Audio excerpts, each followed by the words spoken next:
Why, hello. So today I am going to share with you guys the books that I plan to read for the rest of this year. Okay, maybe that is fate telling me no, it's not gonna happen. Shit.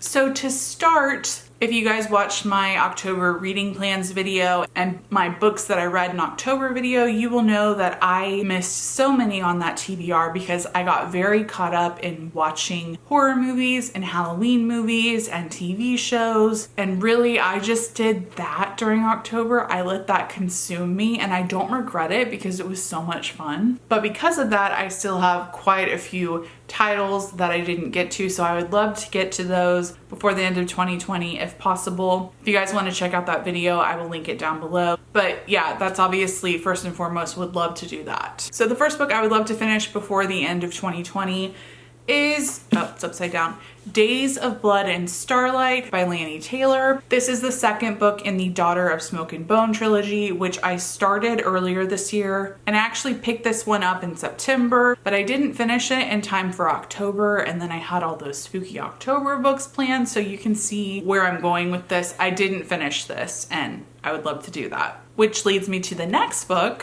which is Dreams of Gods and Monsters, also by Laini Taylor. This is the third and final book in this trilogy. I really enjoy it. It follows a teenager who is living in Prague, and she lives in both the real world and she lives in a fantasy world, and those two worlds end up colliding, and it's just really good. And the romance in these books, it's really hot, I'm not gonna lie, and I can't believe it took me this long to read this series. But hey, all these years later, and I think it's some of the best YA writing I've ever read, so that's, you know, definitely saying something. The next two books I would love to finish in 2020 are If There Be Thorns and Seeds of Yesterday by V.C. Andrews, and also the final book in the Dollenganger series, which is called Garden of Shadows. So this is the rest of the series, starting with Flowers in the Attic, and these books are like, they're known to be like gothic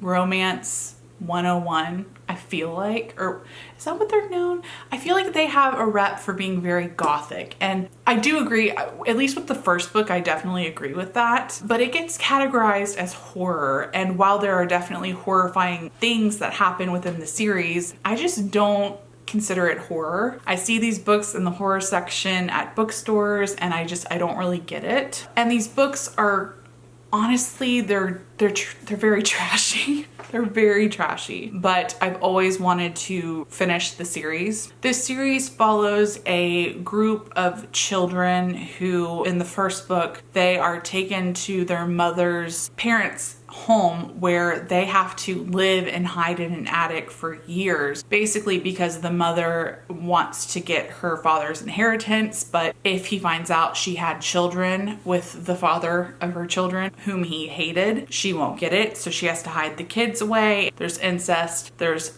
emotional, physical, spiritual abuse. It's dark. It's some dark stuff. There's a reason why this is like a cult classic, or not this, but the first book is, and yeah.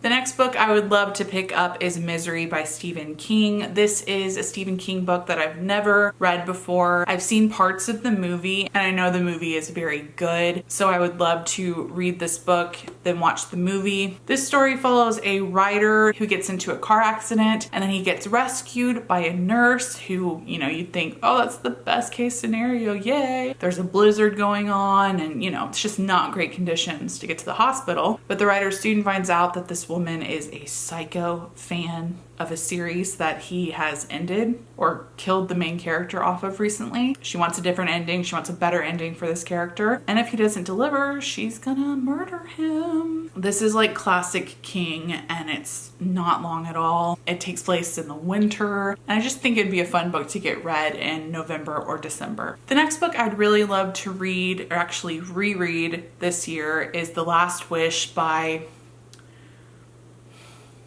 can't remember how you say his name. It's a very Polish name, but this is the first book in the Witcher series, which I love. By the way, this is a beautiful Illumicrate edition that I had to have, but I really enjoyed watching The Witcher season 1 last year, and I read this book in January, really enjoyed it. I gave it 5 out of 5 stars, and I really just want to reread it again before I continue on with the series, which I plan to do in 2021. This series follows a Witcher, and he's like this creature that has these magical abilities and this superhuman strength to kill other fantastical beasts, and there's like a whole journey. There's so many great characters in this book. I love the romance that's in the show. So far in the book, it's not as developed, but I'm hoping, you know, there's like 7 more books, so I'm hoping it gets there. Really love this, and obviously this is also the basis for the Witcher video games, of which I need to play. I have the 3rd one and I haven't played it yet, so I need to do that. The next few books are R.L. Stine books, and they're like Christmas theme, well, Christmas and New Year's theme. And the first is Silent Night. This is a Fear Street book. It's like a Christmas horror novel. I meant to read it last year, but I didn't get around to it, so I'm definitely gonna get around to it this year. And then to follow that up is The New Year's Party, which I would love to read, maybe even on New Year's Eve, because, you know, there's still a friggin' pandemic going on, and I'm not gonna be at any New Year's Eve parties, so yeah, that's a thing. Another seasonal book that I think would be really great during the winter is The Bear and the Nightingale. And this is like, I'm not even too sure. It says The Bear and the Nightingale is a beautifully layered novel of family and the harsh wonders of deep winter magic. This is the first in a trilogy by this author, I believe, and it's just a book that I've wanted to read for so long. So I would love to read this one during December. The next book that I'd like to pick up during December is My True Love Gave to Me, which is 12 holiday stories by all these authors, edited by Stephanie Perkins. This is a YA book that I've had on my shelf for so many years, and YA is not my genre, but I have owned this for so long, and I feel like this is gonna have Christmassy, you know, just holiday spirit vibes, and I feel like I should finally read it. And then if I love it, I'll keep it. If I don't, I can get rid of it and just stop having this book stare at me on my shelf. The final book that I would love to pick up in December is Winter Spell by Claire Legrand. I recently read Saw Kill Girls by Claire Legrand, and I really enjoyed that. I've had this book, which is a darker Nutcracker retelling, on my shelf for so many years, and I swear I've had this in at least 2 December TBRs, so I have got to read this book. I've got to read this book. It's like, it's got to happen this year, or I'm just gonna get rid of it.